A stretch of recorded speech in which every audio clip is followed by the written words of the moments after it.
Through the eyes of the newsreel camera, we bring you an affectionate look at the way we used to live in the 1960s. Those were the days.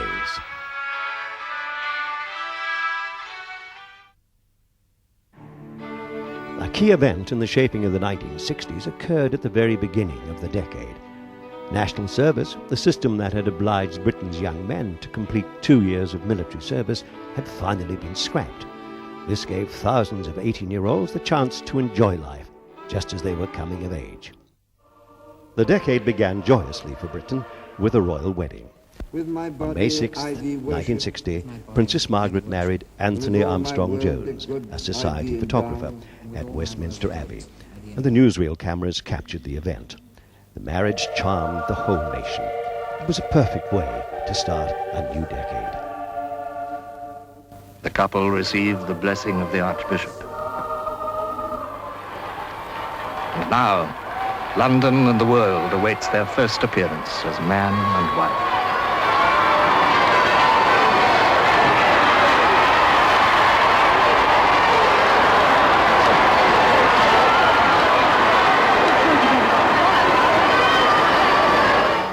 And so to the Britannia and the gay chorus of the sea.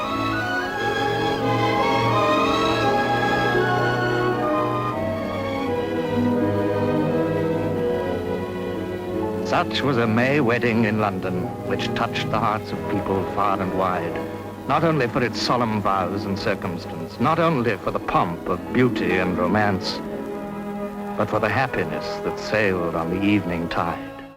It was not only Britain which celebrated the remarkable achievement of Russian cosmonaut Yuri Gagarin. In 1961, he made the first manned space flight and gave the Russians an early lead in the space race. Gagarin was given a hero's welcome when he returned to Earth. All Russia's just wild about Yuri Gagarin, first man to conquer space. In his 4.5-ton nose cone, he orbited once and was back again 108 minutes after takeoff. Major Gagarin was landing in Moscow, and Mr. K was with Yuri's wife and parents to greet him. What a hero was this young cosmonaut. Unknown one day, the next, the most publicized man in the world. A bear hug from Khrushchev expressed the feelings of all the nation. In a triumphal cavalcade, Gagarin was driven into Moscow, sitting between his wife and Khrushchev. What the whole of Russia felt, the people of Moscow put into their cheers for hero number one of the Soviet Union, Yuri Gagarin. Look again. Look again. You can be the girl with look again hair. It's just a matter of using a Marmy Wave setting conditioner. It sets, it shines, it makes you lovelier. With a Marmy, you can set your hair into soft, glamorous curls and waves. And the conditioner in a Marmy makes your hair shine like satin. Be sure of admiration wherever you go. Be the girl with look again hair. Use wonderful Marmy Wave setting conditioner. Overseas, in the 1960s, Britain continued to transform what had been her empire into the Commonwealth. In 1961, Sierra Leone celebrated its newfound independence. The breakup of Britain's empire brought with it a powerful wind of change. In the colony and protectorate of Sierra Leone, there has been none of the strife which elsewhere has sometimes preceded the granting of independence. But there was no resentment of their past colonialism. Long affection between the British and the Creoles ensured a smooth changeover. The Queen, in sending her cousin to represent her on this day, underlined the close ties between the royal house and the colony and protectorate. The representatives were already assembled to hear the Duke read the speech from the throne. In that message, Her Majesty welcomed Sierra Leone into the Commonwealth family of nations. Then, as her representative, the Duke conveyed the royal instruments of Sierra Leone independence to the Prime Minister, Sir Milton Margai. All over the country, it was the signal for rejoicing, much of it expressed in dancing. In 1961, communist East Germany began to build a wall to separate its citizens from the temptations of the West. The Berlin Wall became a symbol of the Cold War and a vivid reminder of a simmering threat to peace that existed in the very heart of Europe. This year alone, 144,000 have fled to the West. Since the war, 3 million. East Berlin and Moscow were at first annoyed, then alarmed. Somehow the flow of refugees had to be stopped. Now the barricades are going up everywhere. Tanks are along the boundary. The guards have been redoubled. This is East Germany's complete admission that the people can be kept on their side of the border only by force. How sad the plight of those East Germans who read that the boundaries had been sealed and that they had left their escape attempt too late.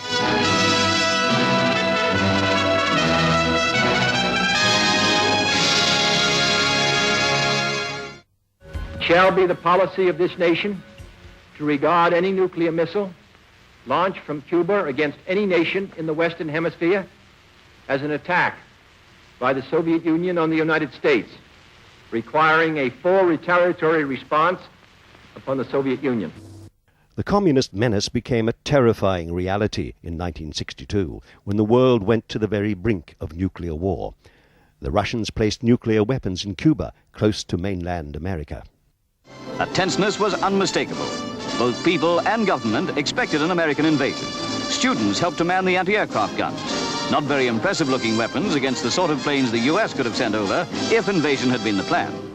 At last, the Cubans, army and people, knew that Russian rocket sites had been installed and that more were on the way before President Kennedy imposed the blockade. Needless to say, it was still easy to fan anti-American feeling, playing on the supposed threat of invasion.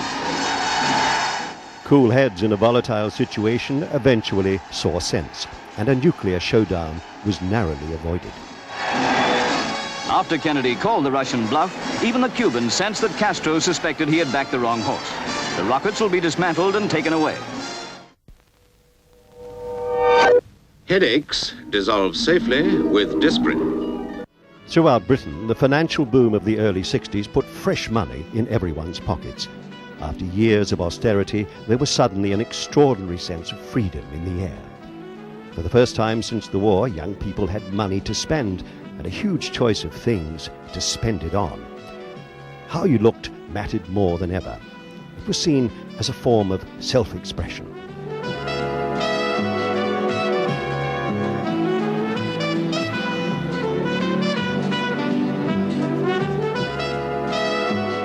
In true British style, the disposable paper dress, halfway between a poster and a fashion item, was all the rage. There's no doubt that something is happening in the world of men's fashions. Neither white jeans nor a suede shirt is the staid man's cup of tea, but then the staid man is apparently on the way out as far as clothes are concerned. The heritage shirt with rust slacks shows the trend today. And for the country, try something in this style. In the sun, what better than Bermuda shorts and jacket? Get the general idea? Don't be afraid of something new. Then the opposite sex will be really interested. Carnaby Street's never imagined years ago it would be a fashion centre, and it's worlds away from the Dorchester. It's the street where all the withered boys go for the expensive outfits the chicks dig. No use having a good leg if the trousers aren't cut to show it.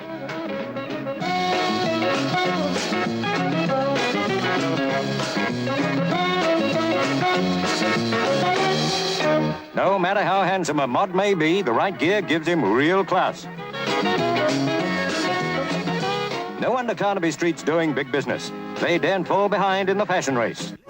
When Mary Quant invades new realms of fashion, bright young girls are interested, and so is the national press. As the outcome of 2 years' hard work, Mary has perfected the very thing the new generation had been hoping for. Boots and shoes that are distinctive, comfortable, washable, and nearly indestructible. Mary believes that footwear should fit like a glove. Wear the latest kind when you're young, and in later life, you'll never complain that your feet are killing you. That sounds like a wonderful future, viewed from any angle. When the New York gal weds a big tycoon, they go to Miami for the honeymoon. And what do they drink while they sit and spoon? America's favorite coffee. Maxwell House, instant coffee lover, made in a moment, right in the cup. America's favorite coffee.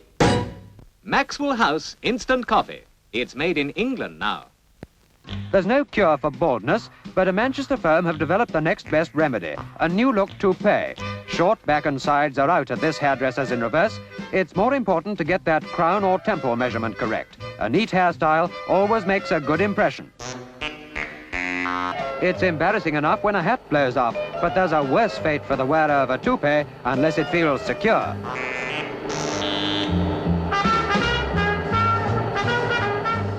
Still not convinced about this new look for bald men? Take the advice of an expert. He should know.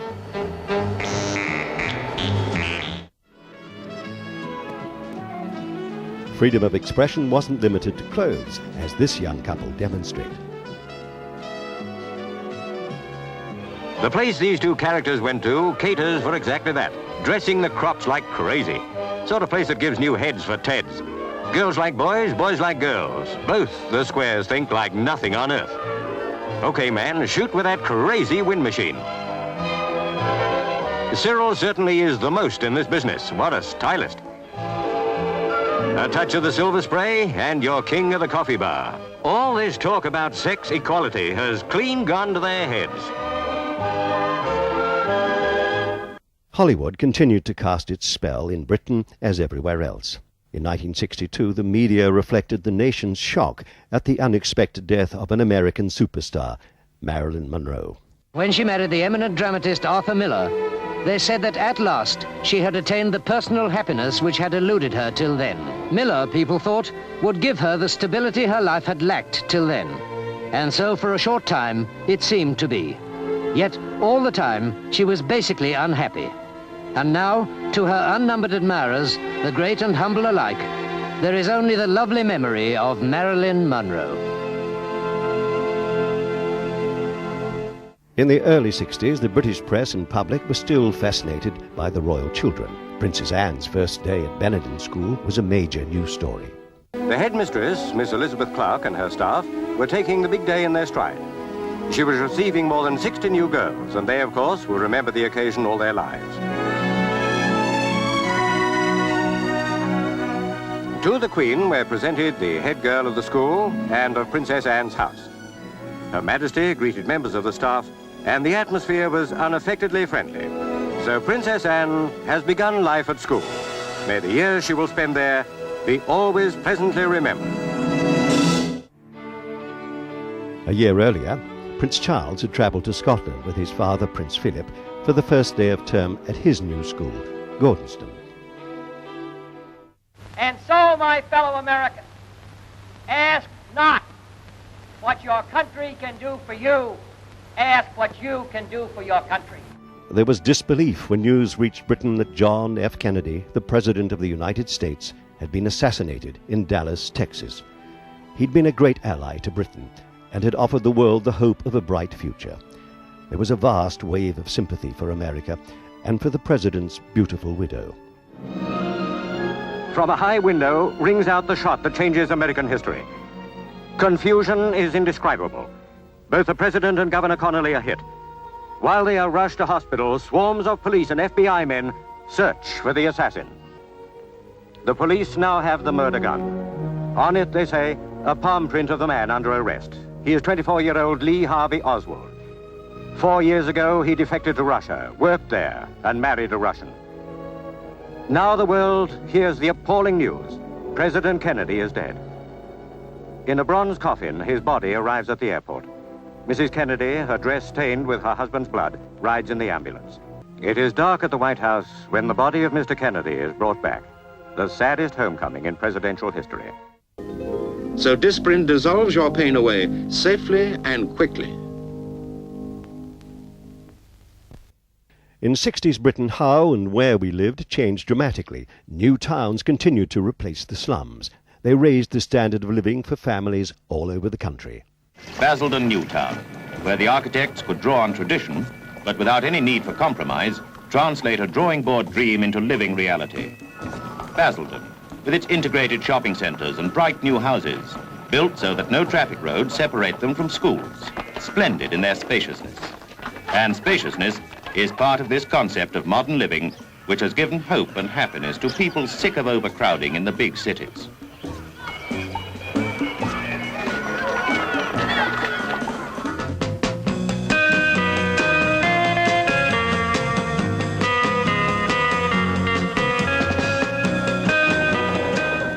This is the standard house that today's teenagers may live in when they marry.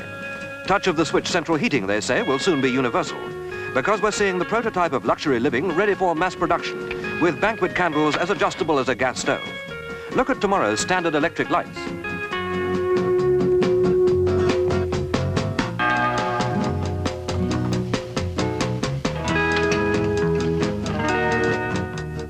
There'll be no more children scalding themselves in the kitchen when safety stoves like this are the rule of the day.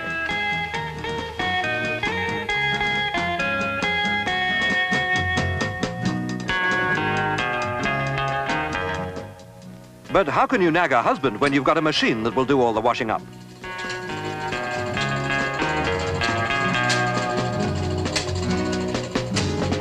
Now see how you'll do the ironing tomorrow. Look, no hands. Imagine it. This really is magic. It wasn't just in the kitchen that things were changing. Versatility is the keynote of these comfy, flexible foam shapes known as Beauvale Jumbos. Each unit is easily convertible into a variety of take-it-easy lounges. Meditate on the new style yoga bed. Cost complete, £37. Very versatile. Time for reflection while taking it easy is the latest idea on the furniture scene. It's made from PVC and uses air for interior springing. The manufacturers say it looks good in any setting. Of course, one has to take care with pins. While not everyone cares for the transparent look, it has its advantages. The settee costs only £20. Even the most delicate female can throw it around. Somebody says, you'll be better off with an M&B. And out it comes. These boys bowl bitter on M&B bitter. Good and strong, sparkling bright and clear. And me, I'm for an M&B export. The best pale ale of all. You'd be better off with an M&B. It's marvellous beer. Never in the field of human conflict was so much owed by so many to so few. Long over Westminster will linger the spirit of Winston Churchill. By the Queen's wish, the nation's wish, he now lay in state in Westminster Hall. How right indeed that he should rest in this historic place. Britain honoured the life of one of its greatest leaders when Sir Winston Churchill died on January 24, 1965. The most remarkable British statesman of the century, he was granted the kind of state funeral usually reserved for royalty.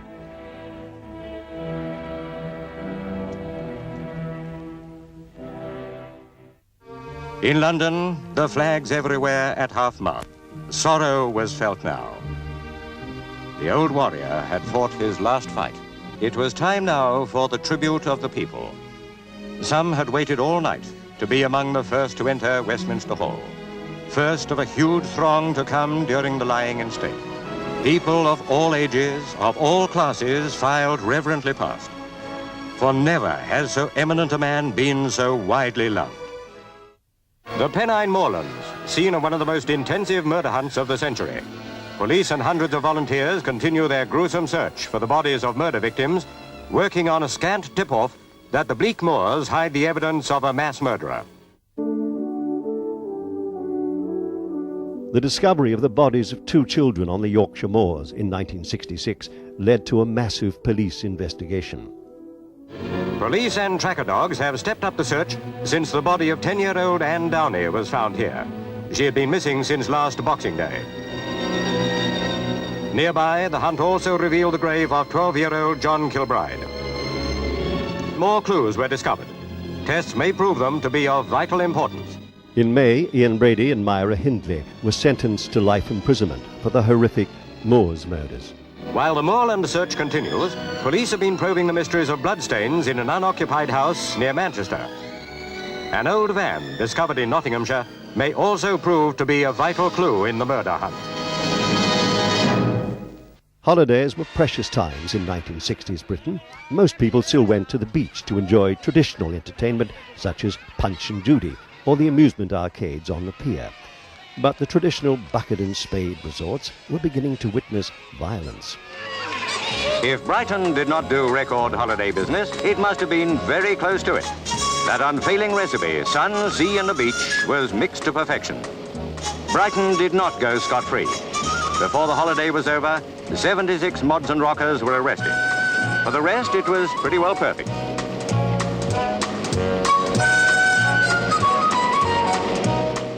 Seaside holiday camps were also popular.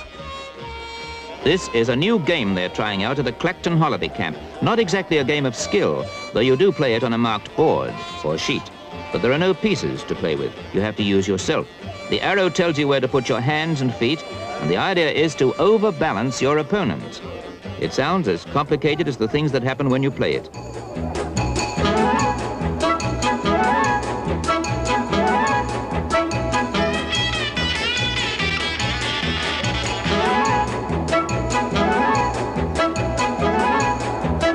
They call it the twister, and the makers say it's guaranteed to tie you up in knots. Foreign holidays were becoming cheaper and more popular, aided by the rapid growth of air travel.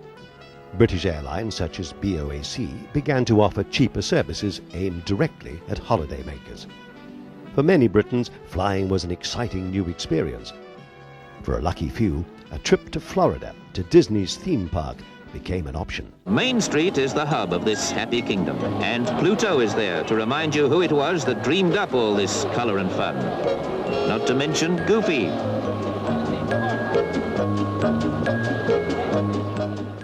Walt Disney's lovable cartoon characters soon became favourites for a new generation of kids. In the 1960s, corporate America successfully crossed the Atlantic. Pray then, ladies, discover for yourselves, at modest cost, the excellence of Mr. Twining's tea.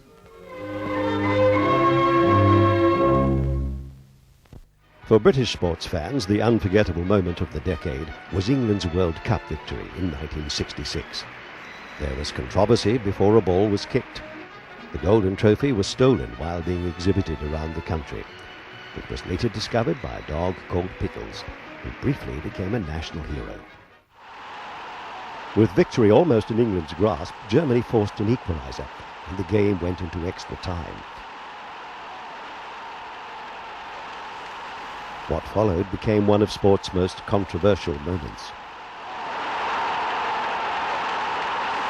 Goal claimed England. No goal, protested the Germans. The referee consulted the linesman, who'd been in line with the posts, and goal it was.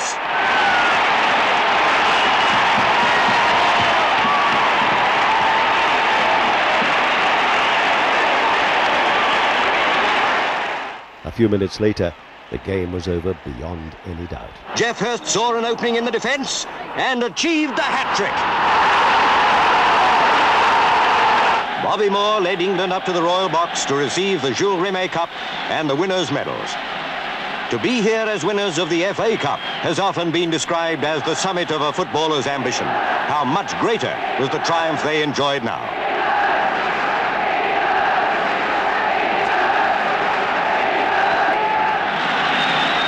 Three years ago, Alf Ramsey set out on the hard road that led to the World Cup. Only the optimists thought he could possibly succeed.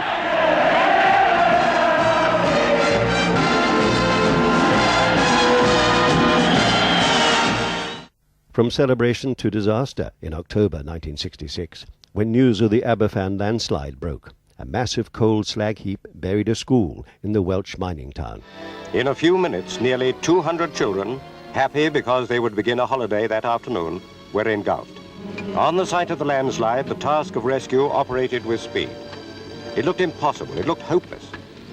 But these men are miners. Their children were buried in that mud. Mud almost filled the classrooms. With shovels, if necessary, with bare hands, they pitted themselves against the uncounted tons of slimy filth, the waste product of coal mining.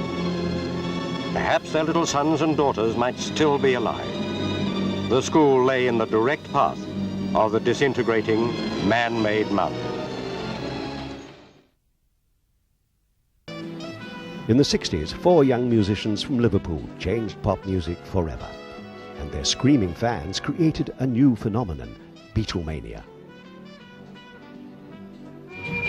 They're a natural, these fabulous 4, bubbling over with fun, getting as much kick out of entertaining as the fans get from them.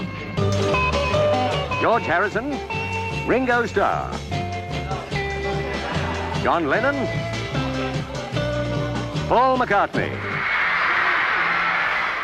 The Beatles were the first British band to achieve massive success simultaneously on both sides of the Atlantic.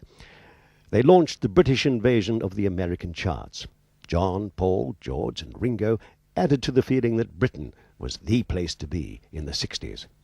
The crowds had waited outside to cheer them all the way to the hotel. No arguing about it, the Beatles are the top pop music phenomenon of the century. There was not much rock music on BBC-controlled radio, but kids wanted to hear it, and the demand was met by so-called pirate radio stations. For most of the 1960s, they were a prickly thorn in the side of Britain's mainstream broadcasters. The first of these pirates was Radio Caroline, anchored 3 miles off the North Sea coast. Caroline Radio is on the air 12 hours a day, 6 a.m. to 6 p.m. Between those hours, they think, there's a public large enough to attract local advertising revenue. The radio company believe it's all perfectly legal. In the ship's studio, they broadcast with no more concern than if it were all in Broadcasting House. Brace yourself for it and prepare to meet, in some sort of action, a hippie. This is history, all right. This is what they call a love-in. The mid-60s saw the emergence of the hippies in Britain. They dressed in way-out clothes and were into flower power, free love, drugs and groovy music. They believed in free expression and were viewed with dismay, amusement or fear by the British public. They are not all rebels. Some are part-timers, simply trying to meet up with those who have really contracted out of normality.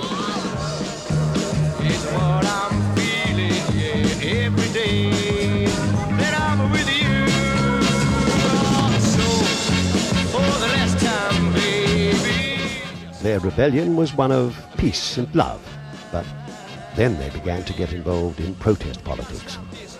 Their influence, their music and their fashion had a major impact on 60s culture.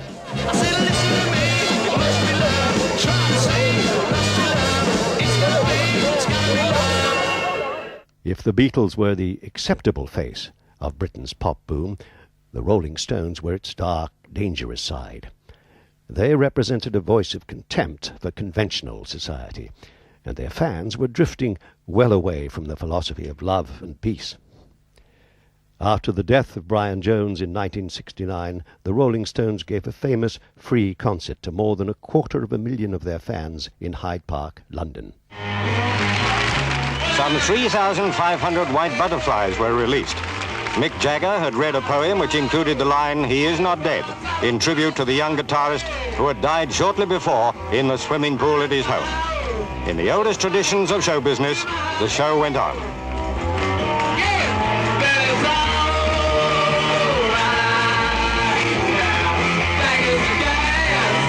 Not everybody understands the youngsters who like this kind of music, but then it wouldn't do if everyone had the same tastes, would it? All right, it's all right with me. However, Elvis Presley was still the world's most popular music star, even after he married long-term girlfriend Priscilla. Heartthrob pop singer Elvis Presley is a real-life bridegroom at last. 8 years ago, when he was a soldier in Germany, he met Priscilla Beaulieu, daughter of a U.S. lieutenant colonel who was also serving out there. As she was then only 14, they had to wait a bit. Now, who could say who was the luckier, the pelvis or pretty Priscilla? At the Royal Garden Hotel in London, top chefs are competing to find the most mouth-watering way of serving the avocado, which used to be eaten plain with a little oil and vinegar. For the Golden Avocado Pear Award, you've got to contrive something subtler than that. But people here have been slow to learn how many ways there are of dishing it up. They're learning now, all right. With ration books, a fading memory, all sorts of food became available in the 60s. British people were keen to experiment. Two young people walking out walked into a cinema restaurant in Chester and learned how 1965 science is applied to cooking. No more waiting. Each order served before you can say knife. Whether it's steak and chips, curry, fish and chips, or anything else on the menu. And it's done to a turn in a matter of seconds, which is the big point of using microwave energy. Hamburgers perfectly done in 15 seconds.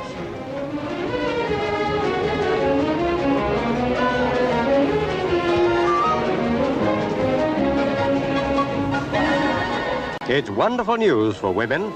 Don't be put off by the words microwaves any more than you are by watts and amperes when you use an electric kettle.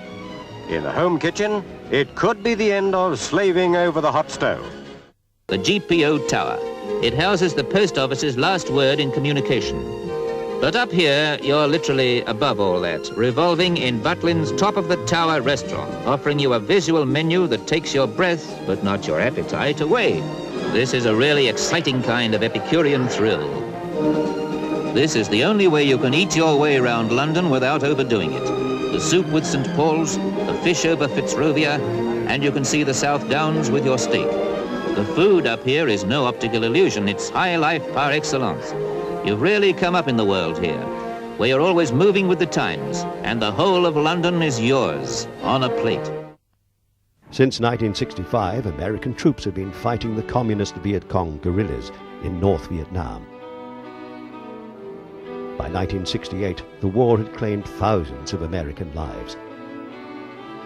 Young people in America and Europe doubted that the war could ever be won and were strongly opposed to continuing American involvement in Southeast Asia.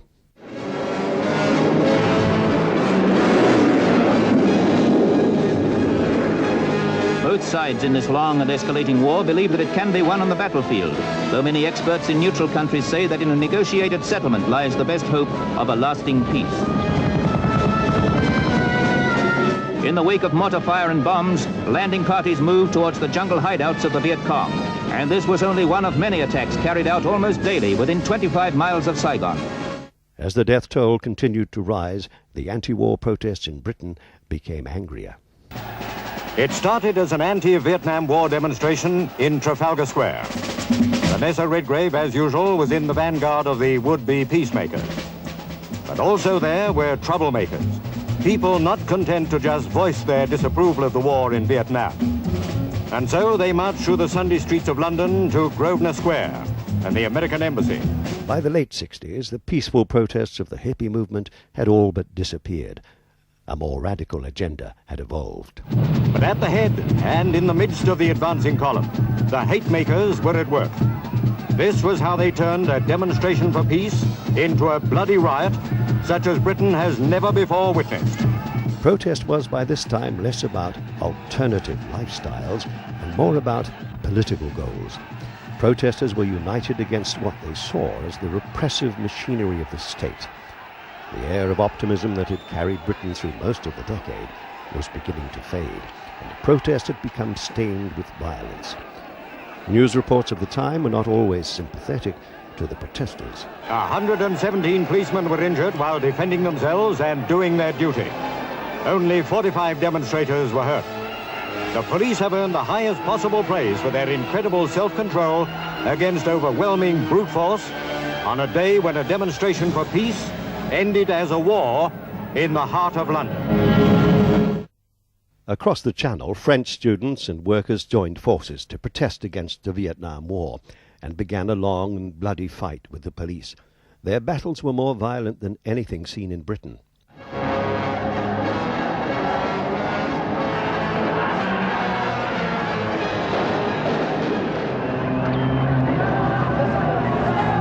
The students were using Molotov cocktails, petrol-filled bottles, which they showered on the police. Police retaliated with tear gas grenades. War raged in the streets of Paris.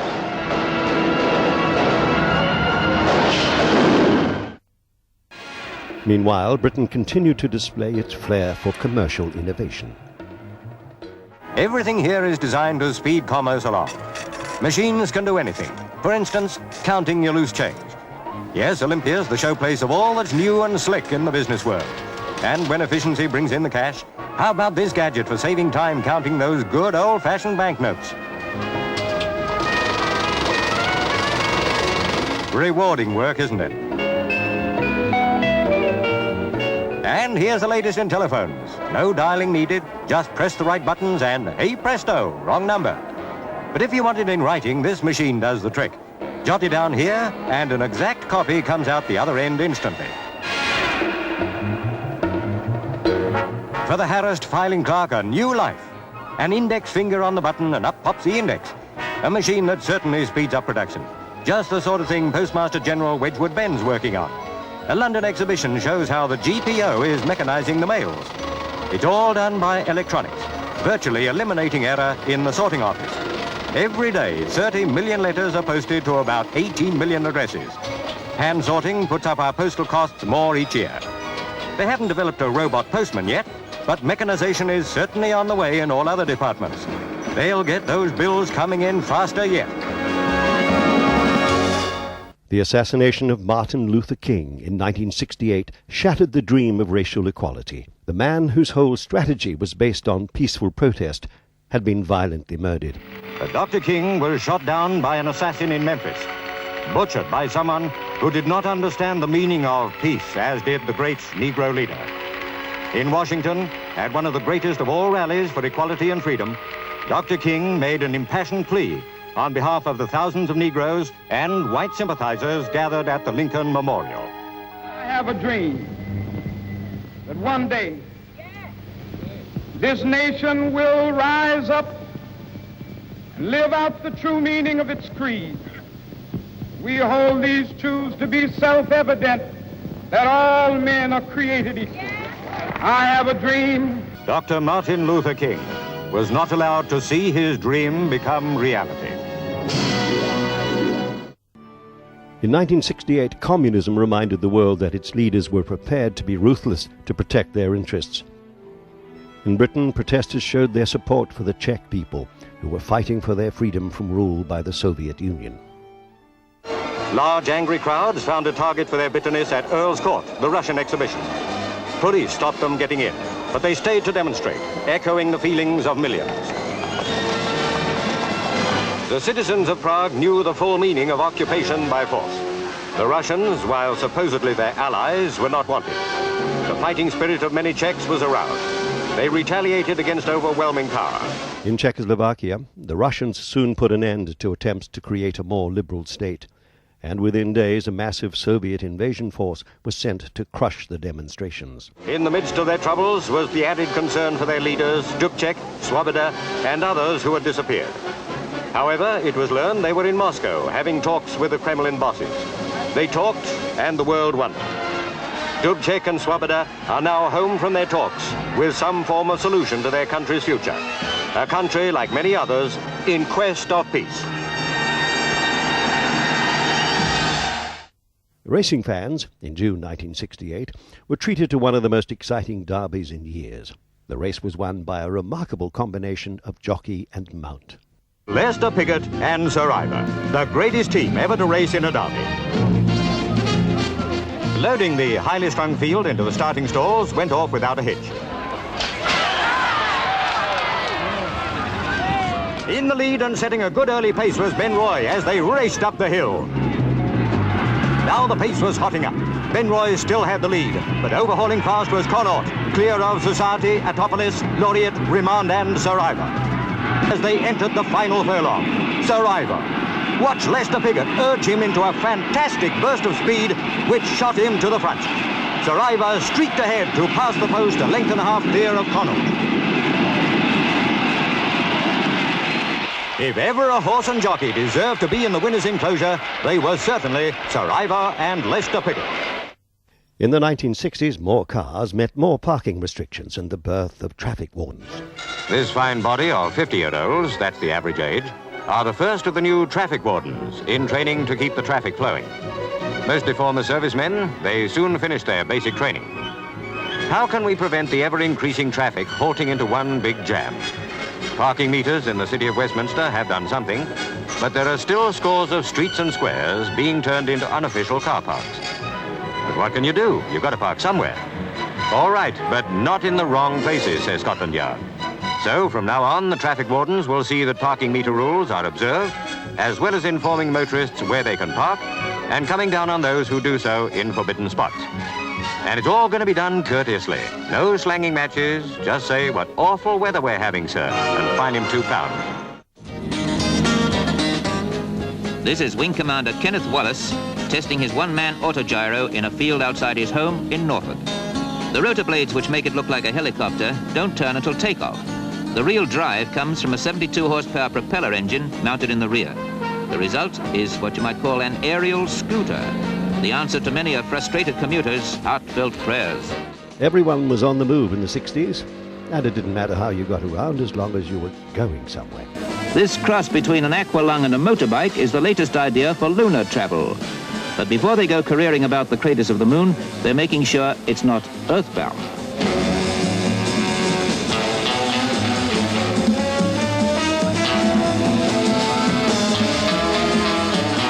All you need is a few hundred gallons of liquid hydrogen, nerves just as cool, and you really can go up in the world. Straight up.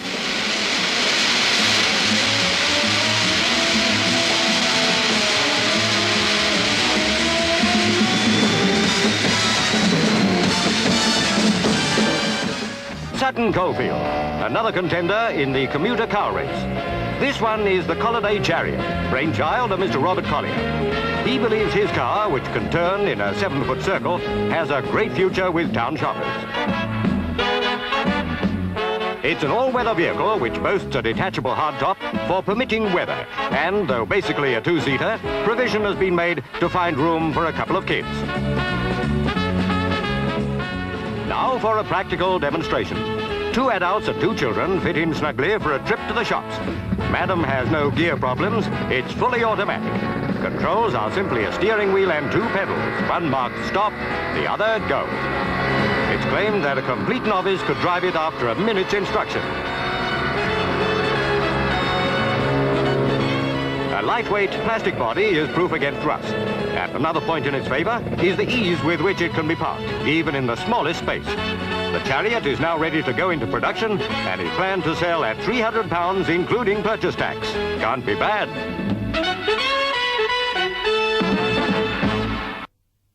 Any just-can't-wait self-respecting businessman should keep a pogo stick in the boot of his car. When a traffic jam looms ahead, he can still get to the office on time.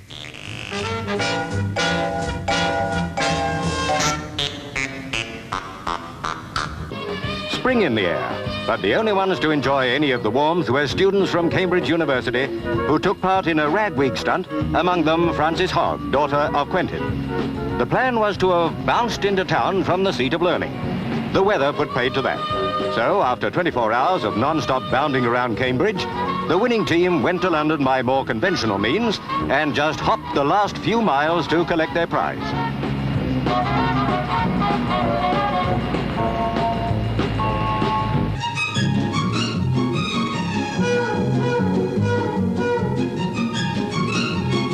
A motorized bath was the brainchild of these engineering students of Kingston Surrey Technical College when faced with the problem of finding a money-making stunt for Charities Week.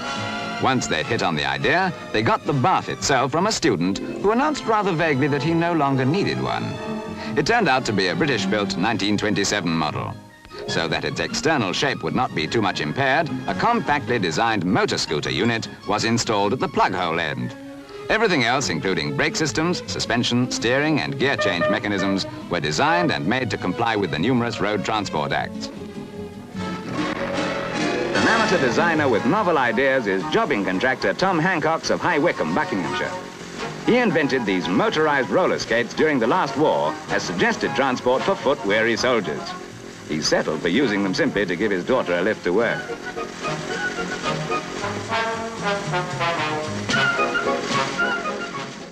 British industry was booming in 1968.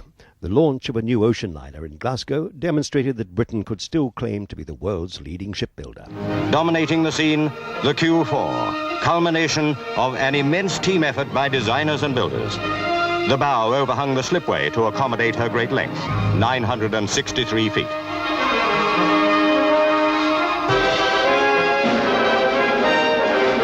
The Queen was escorted by Lord Aberconway, chairman of John Brown and Company, and managing director John Raleigh.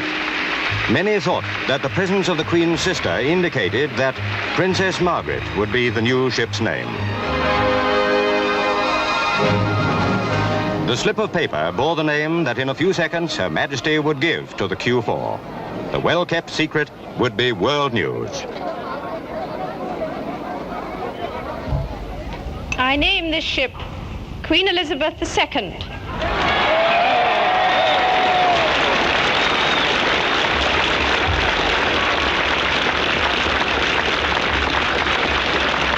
May God bless her. May God bless her and all who sail in her.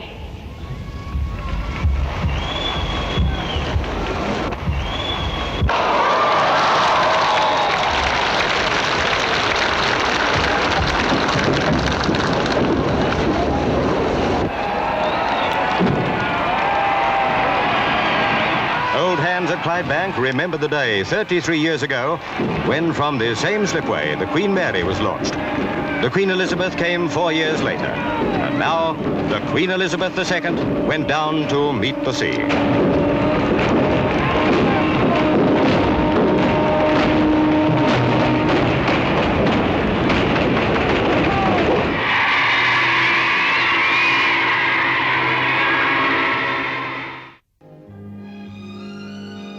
The Mini had been a great success ever since its launch in 1959. Already a design classic, it was a symbol of the strength of manufacturing industry in Britain. Longbridge, a big day for the little one. This is the 2 millionth Mini in company with some of those who helped make the pint-sized people car into an international achievement. So the shiny new addition to the family of Minis, complete with a tough guy slogan, joined the lucrative stream of compact autos which begin their career at the factory near Birmingham. It's a career with an assured success, for the Mini is one of the biggest success stories the motor trade has ever known. Certainly the high spot of British motoring history. It's been said they plan to go on making Minis for another 10 years. There'll always be customers for the car with the reputation of a giant and the dimensions of a dwarf that's big enough for the whole world. By the late 60s, Britain was leading the development of a new energy revolution. It's in remote places like these throughout Britain that a new type of building is growing up, bringing with it a glimpse of the future. Nuclear power stations will soon be in operation. The electricity generated by them will pour into the grid system to be used by consumers in factories and homes throughout the land. Most of the nuclear power stations are situated on remote, undeveloped coastal sites, in this case Bradwell in Essex. The reason is that an enormous, unlimited supply of cooling water is essential. The design of the power station clearly shows the trend of the future. Fine, open buildings which will provide a major source of the country's electricity in the coming years. In the air, Britain had forged an alliance with France to build Concorde, the supersonic airliner that became an icon. The design of the plane was revolutionary, and Concorde epitomized the mood of optimism that greeted the end of the decade. The red, white and blue of Britain's supersonic jet giant was a proud sight as she made her 22-minute maiden flight to RAF Fairford, where the 10,000-foot runway, one of the longest in the country, waited invitingly for the Anglo-French superjet to return to Earth. Gracefully, like a prehistoric winged monster, 002 felt for the ground.